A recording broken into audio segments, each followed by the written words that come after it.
Hi, I'm Dana, and in today's video I really want to talk about personal hygiene and looking after yourself physically, because it's hard.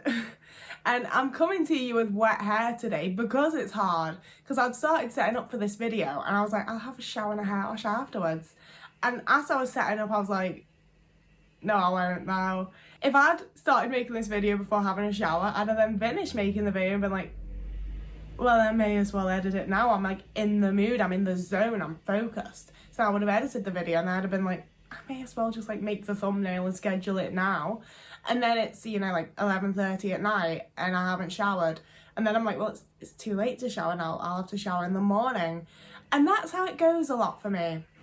Because one of the things I don't think I've really discussed much on this channel is how difficult it is to transition from one. I've left my washer on again, one sec. But yeah, it's a very, very common autistic trait to not be very good at transitioning from one activity to another.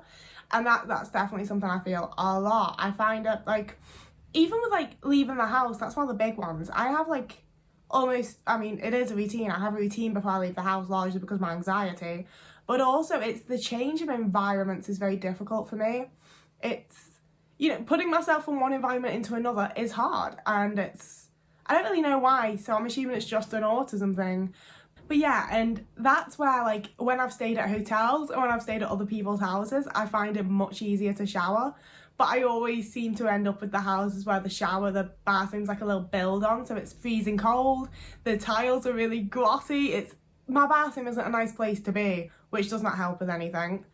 And it's a different temperature, it's a different surrounding, the sound of when you speak and play a video or whatever is all different, All of the sensory things around me are completely different, it's an entirely different environment, and then you want me to be naked and get wet, it's a really horrible sensory experience. Unless I'm really sweaty and really feel gross, I don't want a shower. It's one of those things that's kind of hard to talk about a lot of the time, because you will just get shat on. You absolutely will just get shat on, and people are just go for a shower, you're dirty, you're disgusting, just wash. And I think it must just be really easy for neurotypicals, That's where we ended up with that whole Twitter debate, because fucking white people admitted they don't wash their legs. But then that's another thing for me, I'm a perfectionist. I don't know how you could shower without physically making sure every part of your body has been washed. Which means I'll take forever in the shower, and again, it's a horrible sensory experience. I haven't found anything to wash with, whether it's a loofah, a flannel, whatever it is. I don't like it. And it feels really childish just to say. I'm sure to neurotypicals it sounds super childish, which is why they love to infantilise us. But it's just hard, And not only that, but I still get anxious in the shower, I've had to pull the curtain across and there's a whole bit of room that's blocked off from my sight. What's going on out there? Is there a ghost? Is there a demon? Is there a murderer? I don't know if I'm such a suspicious person, or if I'm paranoid, or if it is just my anxiety, but I get kind of scared in the shower. It's always been a thing for me. I had my mum sit in the shower with me, in the bathroom with me while I showered until I was about 10, and that was when she was like, you're 10 years old, you can shower alone. But I just get really nervous. I feel like I'm being watched till someone's out there. As well as having a load of sensory nightmares going on.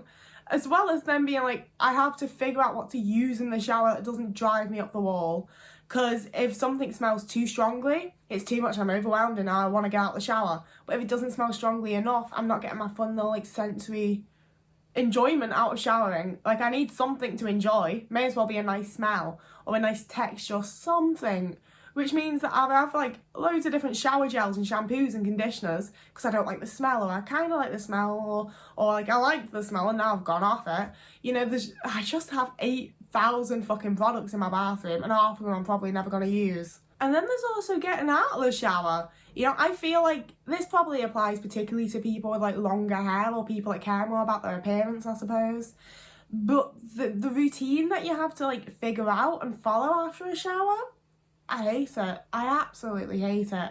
I've massively narrowed down my little hair routine recently with massive help from my girlfriend. And even then, I hate it. I absolutely hate it. First of all, the cold water dripping down your back. Ugh. Secondly, how incredibly dry my skin feels after a shower. Doesn't matter how much moisturiser I slap on, I feel so dry. Like, it doesn't even feel like my skin's dry. It feels like the layer between my skin and my flesh is dry. You know, it feels like it's deeper than just my skin. It really, really puts me off. I don't enjoy it. Your nails have gone soft. Your skin feels weird. You've got hair, like wet hair dripping down your back. Ugh. And now I also have this whole thing of like, oh, well, my hair has to be like a specific amount of wetness before I put this leave-in conditioner and this curl cream and this mousse. There's so many steps and things that you have to do. And I also realised recently that I am very, very ordered in the way that I do things in a way I don't think other people are. And so when I shower, it's you get in, shampoo the hair and rinse that out, conditioner in, comb, put your hair in a bun, wash all your body, wash your face, brush your teeth, rinse your hair, out the shower. And it has to be in that order. It has to be in that order. If I'm missing like a shampoo or conditioner, I'm not showering. If like, it hasn't happened, but if for any reason I couldn't do things in that order, I would not shower. And like, I've met people recently that'll just be like, oh, sometimes I condition first, sometimes I shampoo second, sometimes I do this. And I'm like, what, you're in there just mixing it up, just experimenting, are you? Like, what the fuck on? I don't... Obviously I'm autistic and I like routines, but I'm just like, how do you just throw it out the window like that? That thoroughly confuses me. No chance. But outside of that stuff, like the sensory stuff and the anxiety stuff, sometimes it is a case of just, I didn't even think of it. Like, I didn't even think I should shower and then not go and do it. I just didn't even think I should shower, you know? And obviously it's something that anyone who's been through depression's probably faced, and it's definitely during my most depressed times that I've been the most like that. But then I've also had times where it's like, I'm watching this show, there's 8 seasons, 24 episodes per season, and I'm watching it for the next 5 days. And during that time, you're lucky if I remember to change my clothes. Because the thought of like, I should shower, I should eat, I should do these things that you need to do to keep yourself like healthy and safe and whatever, it just doesn't cross my mind. I just don't consider it. There's no point where my brain's like, you should do that. It just doesn't happen. And in the same way, if I've got a bunch of really stressful days, I find it incredibly difficult to shower between them. You know, and for me, a lot of the time that's been when it's like Comic-Con or this work event. So it's really gross to not shower between days then. You know, when it's just me in my house binge watching a show, it's like kind of whatever. Still be good to be showering, but it's no one's seeing me. No one knows until I put it out for everyone to know online, you know? But when it's like, I've just gotten home from Comic-Con, I'm at Comic-Con the next day, by the time I've made food and like in some way processed the day and settled myself, it's already like midnight and I'm up at like 8 AM tomorrow.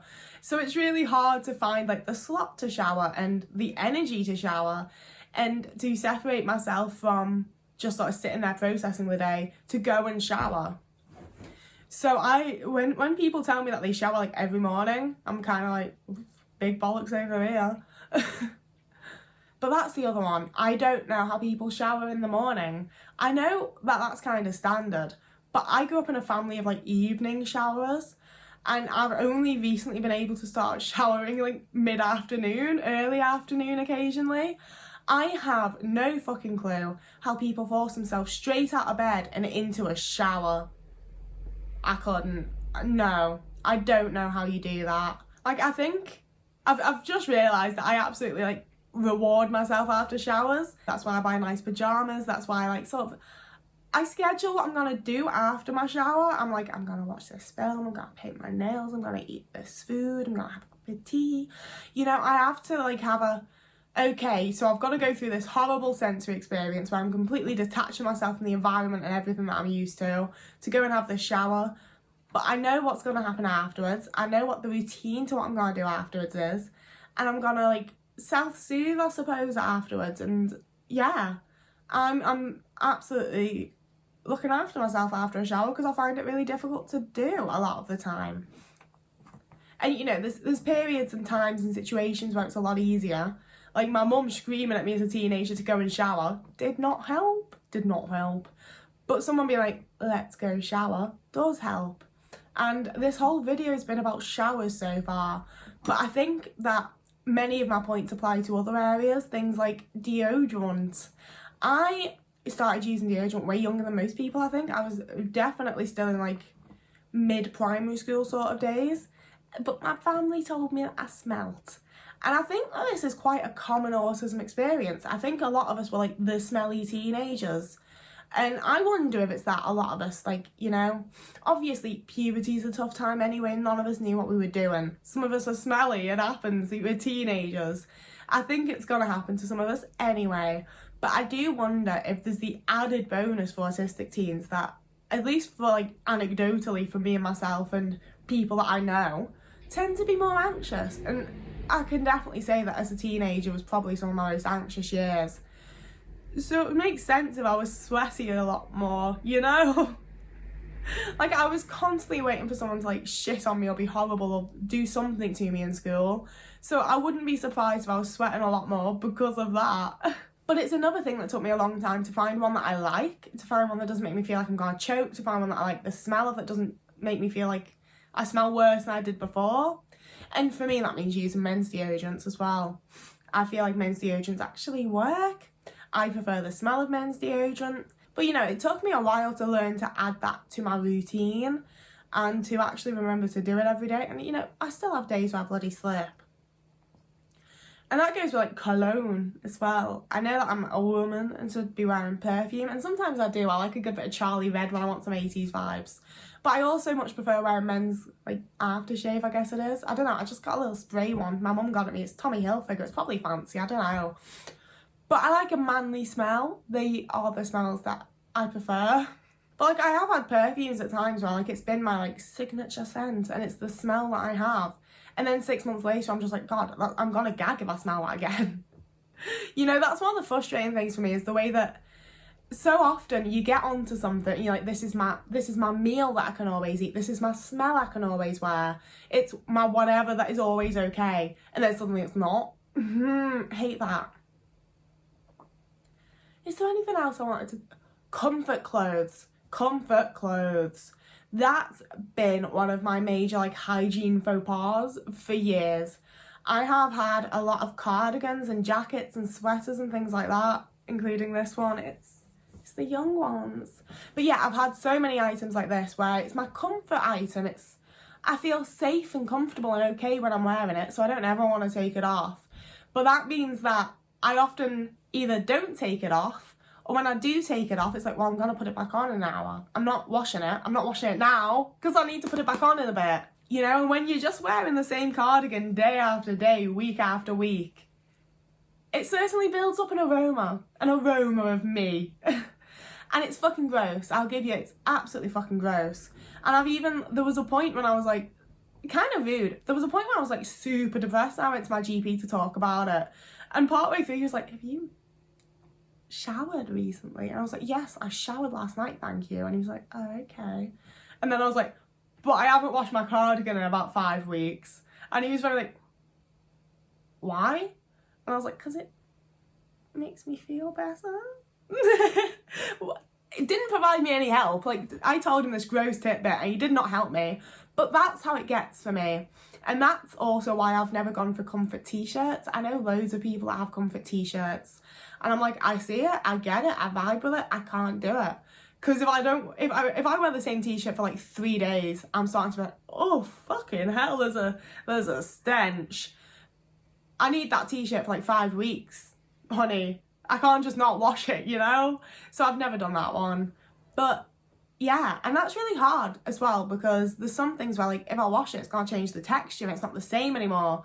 So am I meant to just go the next 5 years without washing it? Ugh, no. Basically, I think that personal hygiene is something that's quite difficult for most people to begin with. But I think most people, especially neurotypicals, have sort of like the skills and the social nous and the friends and everything else to be able to figure it out.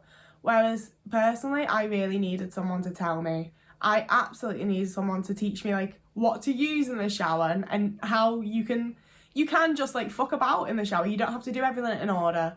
I needed someone to show me how to do my hair. I needed someone to like teach me how to do a lot of things, damn. But I just feel like often autistic people, at least this autistic person, I'd much rather people just told me how to do things instead of expecting me to figure it out. But I don't want to be infantilized while you do that, you know? Like, In the same way that I've seen recently on TikTok, there's people that are doing like cleaning tips for people that never learned how to clean properly, which I love. I think it's absolutely fantastic, because there's so much stuff that I like copied from my mum and I figured out, but there's definitely a lot of things about cleaning your house that I did not know until I stumbled across those TikToks. And I think it's totally a similar thing for personal hygiene, but it's one that we don't want to talk about as much because there's stigma and stereotypes and a whole lot of shittiness about it. You know, when the fact of the matter is, some of us find it hard to be hygienic, and I'm not less of a person for that. You know, if anything, I'm better than the rest of you, because the rest of you are just being hygienic, and I'm putting the effort into it. No, I'm not better than anyone. But yeah, I think I've sort of rambled all I wanted to. I didn't mean for it to all be about showers. You can apply it to other things too. Like all the points I made, I think, apply to other parts of hygiene. I think I am also going to make a part 2 to this catered towards women, because we have a lot more going on with periods and hair and makeup and how we're supposed to look for the male gaze and so on and so forth. So I think, yeah, actually, that's a really good idea. I didn't know what video I was going to make next. That's the next one, kids. You'll see me again in a few days for that. But yeah, it's such an everyday important thing to do. Personal hygiene, I mean. And yet it's something that we're never really told how to do, because everyone just figures it out or is taught by their parents or something. And I feel like a lot of stuff I didn't figure out until well into my like mid to late teens. And there's a whole bunch of other stuff that I've only recently been taught. You know, and it does sometimes make me feel like I'm really behind and like I'm really gross and like I'm really stupid. But, you know, my brain works differently to a lot of other people's. And there's probably a whole bunch of stuff that I've already learned and can do that neurotypicals haven't figured out how to do yet and would need me to teach them. Because people don't know all the same skills. We all know different things, and that's why we work as teams and all that stuff. That was the most motivational speaker I've ever gone. I don't know if I should apologise or charge you for it. So I will go with charging you for it by mentioning that down in the links in my videos. I always link my Ko-fi page. It's a little place similar to Patreon where you can like donate me a bit of money to buy a coffee. I've been very, very reluctant to promote it at all because I feel like I'm begging, but a couple of you have donated to me recently and it was insane and really, really nice of you.